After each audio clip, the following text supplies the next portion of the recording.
or voices.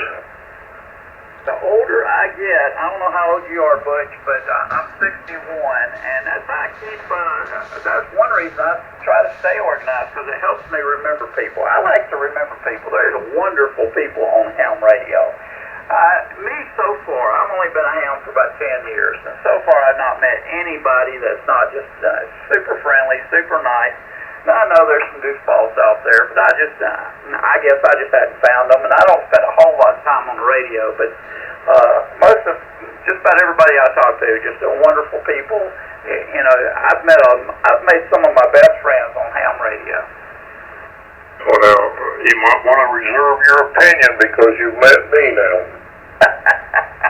Well, looking at your pictures, Butch, you look like a fine person to hang out with. You got some cool toys. I like your motorcycle. You got some good-looking bikes. And let's see, I don't know what the deal is with this woman, but man, you know how to attract a woman. I don't know if it's your daughter or your wife or girlfriend or what. Well, I claim to be a glamour photographer.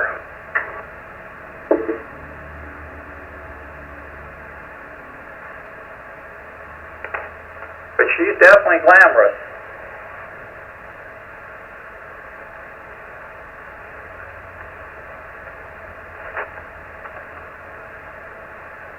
So I'm assuming you're still working as a photographer, or you retired, or is that your hobby, or what, Butch?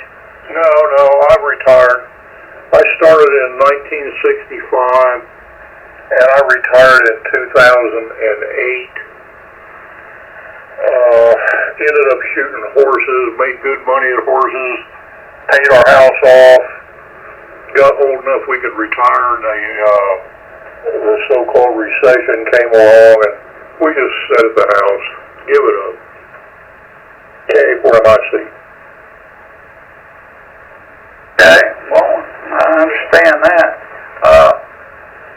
Ask you something. So you don't do any photography at all now?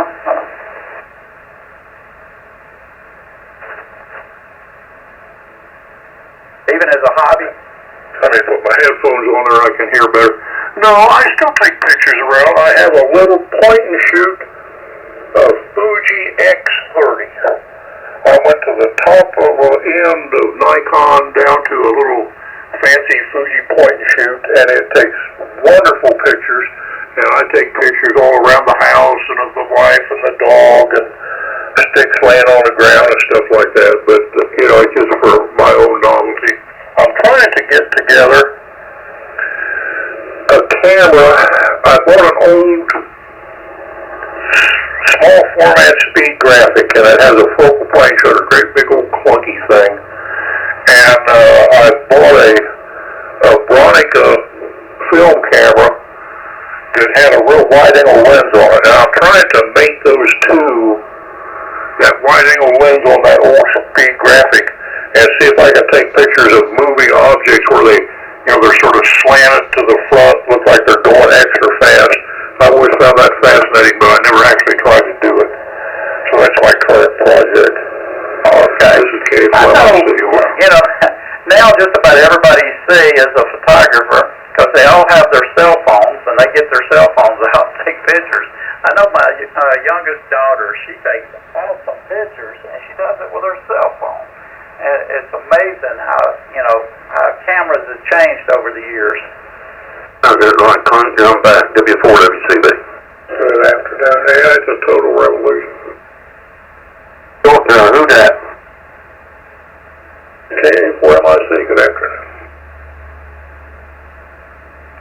That call sounds familiar.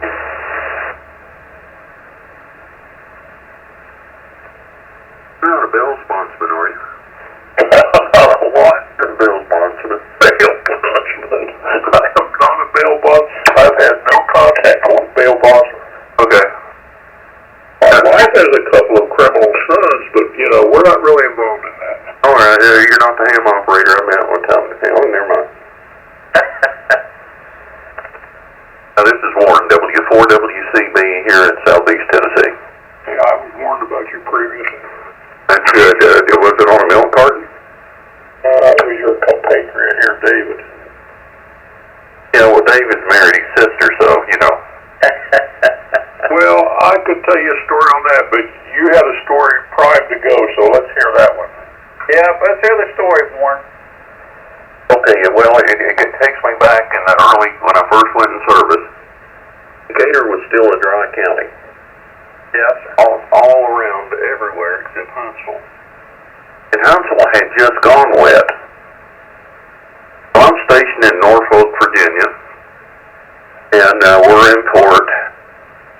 It's Christmas time. I call up, I'm going to go, I've got 30 days on the book, so I was going to go down and spend a week with, my dad lived down in Decatur, my grandparents. But then I had other family up here. I was going to go spend a week with them and then come up here and spend a week and then go on home. I'll call Pop up. My dad was, he retired. He had medically retired. And, speaking of bondsmen, he and another gentleman opened a bonding company. And anyway, so I called him up. I'm like, Dad, I'm heading down that way. He said, what do y'all want for Christmas? What can I bring you? And he said, y'all got a PX up there. I said, yeah, it's a PX. We do, you know, we call it an exchange, but the same thing. He said, do y'all have a liquor store on it? I'm like, of course. I said, I get it at cost. We don't pay taxes on it or anything. And so he gave me a list. I later found out what the list, I'll get to that. So he gives me this list of all these different liquors, scotch, bourbon, vodka, tequila, and we're talking cases. I'm like, Dad, what are you going to do with all this booze? He says, can you get it or not? And I'm like, yeah, I can get it. Oh, now guys, I've got a 77 Ford Bronco. I took the seat out of it, and I had this Bronco packed with cases of booze. Cases. I load up and I'm headed out. I get out just outside of Huntsville, and between Huntsville and Decatur, it's like 2:30 in the morning. I've been driving all the way from Norfolk. I wasn't speeding or nothing, and I get pulled over. And the officer comes up, I pull over, and the officer comes up, and he stood, walks up, and he said, I see your driver's license and registration. And back in that day, you didn't question the cops. So, you know, why'd you stop me? I wasn't speeding. You know, you're like, here you go. So he goes back, and he gets out of the car, comes back, and he's got his flashlight out, and he's looking in my Bronco. And he steps in. About that time, another police car pulls up in behind his. Well, the one cop that stopped me, he said, sir, I need you to keep your hands where I can see them, step out of the truck. I'm like, well, okay. You know, you do what they tell you. I know the drill. I don't want to get shot. So I get out of the truck. And the other, I'm standing there, they had me put my hands on the hood. They took me around front of the truck. Now, you know, assume the position, which I already knew from childhood. And the other officer goes, yep, I go along with you. And the guy says, sir, you're under arrest. Put your hands behind your back. I'm like, and as I put my hands behind my back, I'm like, well, what are you arresting me for? And he said, illegal alcohol. I said, that's not illegal. He said, sir, you can tell it to the judge. It takes me and puts me in the car. And off to jail I go. E-I-E-I-O. Well, to get me in there, while they're booking me in, this old sergeant, he's got my driver's license, and he said, your last name's Barnett. I said, yes, sir, it is. He said, what are you doing down here? He said, where are you headed to? I said, I'm headed over to Decatur to see my dad and my grandparents. He said, what's your dad's name? I said, his name's Clyde, but everybody calls him CC.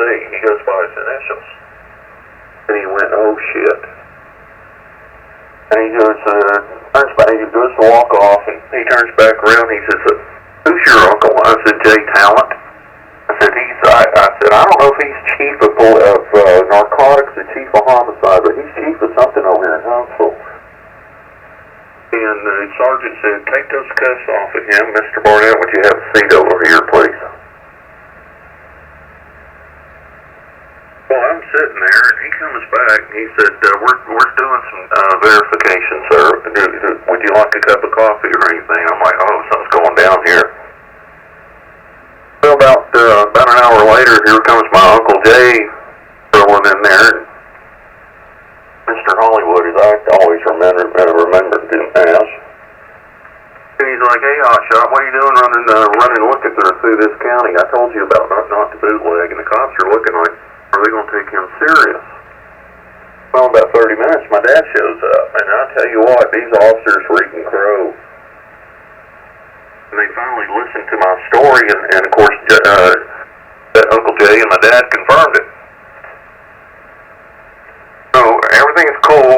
They go and get my truck, which had already been hauled to impound. And we had to go get all the booze. I was like, where's this at? And anyway, long story short, I'm released.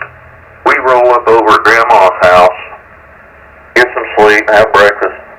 Next day, I'm unloading the truck. Now I've got a checklist. And I'm like, Dad, I'm missing a case. I said, it's on the receipt here. I said, I'm missing a case of vodka. He said, no, you're not. And then I understood what he meant. Later I found out that sergeant liked vodka. But they were going to bust me for bootlegging. There was no state stamps on those cases or anything. And that's my C story for the moment. W4WCB. Well, I'm sure there's still some dry counties over in Alabama. I wouldn't doubt it. Sounds to me like I've fallen in with a bunch of shaky characters here. Brother, you will get a reputation. It's a good thing that smell won't transmit on the radio because it won't wash off. Was that directed toward me? No, it's from me to you. You know, that's what I'm saying.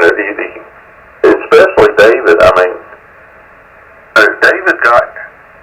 I'm gonna go ahead and tell this story, David. I don't care if you don't like it or not. David got here just a few months ago. This is another reason why he had to move. He went to jail for giving a rooster a Viagra and turning it loose in the chicken coop. He gave what to the rooster? David a Viagra. The little blue pill? I heard of those. Oh. No, he did. Never mind. And that's a criminal offense? Well, he said it was cruelty to animals, but I don't know that none of the chickens would testify against the rooster, so I don't see what the deal was. Yeah, all you had to do just look at them and see if they were smiling. I'm sure it's a illegal offense somewhere. Well, even if it's not illegal, it's certainly, let's see, what would be a good term? Some kind of crime against nature, for sure. Well, the chickens didn't, according to the newspaper, the chickens didn't complain. Well, look, I don't want to argue about this stuff on the air. Okay.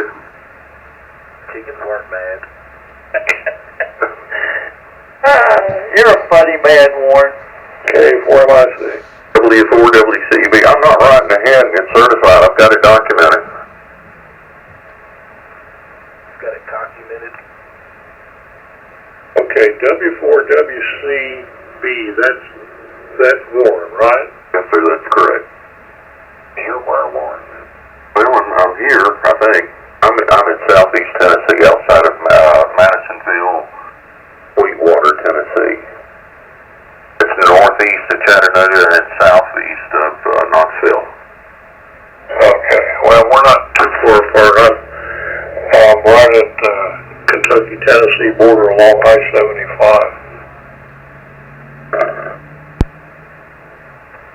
And a good signal. You've been getting any of that? I looked at radar earlier. Kentucky and down the west side of Tennessee was getting absolutely drenched. My antennas are on ground most all of the time. We had about 3 days of hot, sunny weather, and the rest of it's been overcast, and listen for the thunder. Yeah, I can understand. We've had several days of that, afternoon mostly. Yesterday was extremely humid.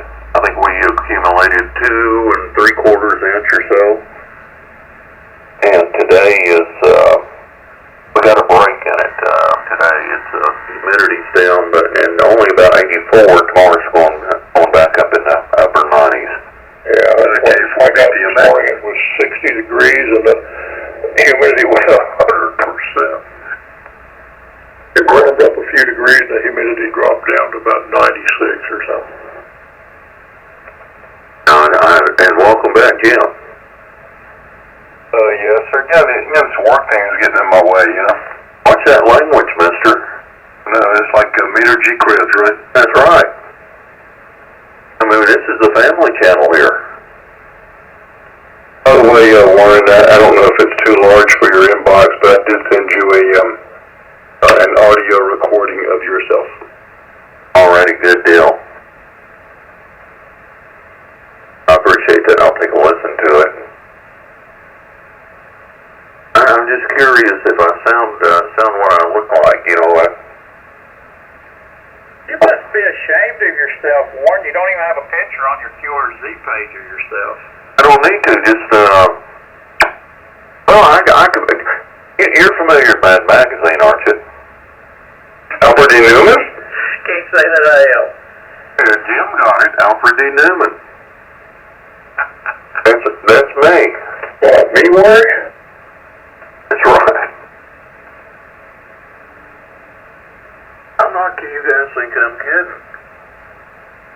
Warren, I'm going to test you on this. I think you're probably too young, but sometime in the 60s, Mad Magazine had one of those, foldy records in it. You know, I'm talking about they're records, but they're not, you know what I mean? They're actually in a magazine. And, Yeah, there was one that, a little music thing it said vocals by Alfred E. Newman. Did you ever hear that one? Brother, if it's not ruined in a box out there, I still have it.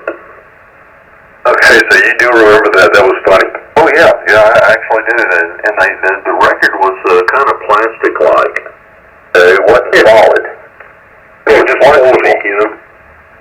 And by the way, I remember I used to get these, the mail, sometimes that, in magazines that had those plastic records like that. They were like classical music, and I would play them on my hi-fi system.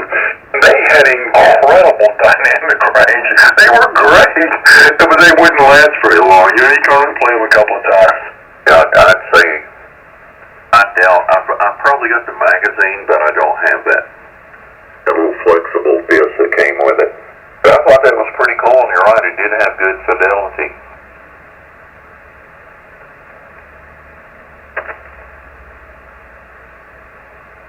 I tell you what, this little puppy of ours, Warren, I tell you what, she is just, I don't know, I love her. She's, like I told you, she is 3 pounds and just as sweet as she can be. Is she adapting, getting more accustomed, sleeping well and everything? Yeah, and we learned the secrets and all that, but she's already chosen the wife, and she sleeps on her neck. Yeah, you guys, I can't say that on radio. How about Bruno, the one dog? Well, we got the two pits, and we keep them apart still. But it's funny, when I'm holding the dog, that big pit that hates dogs, that doesn't do anything. He's fine. But if you put this dog down, he starts barking, getting aggressive, and that kind of thing. So we still have to keep them apart. I put a shock collar on Bruno, and if he got aggressive, I knocked him to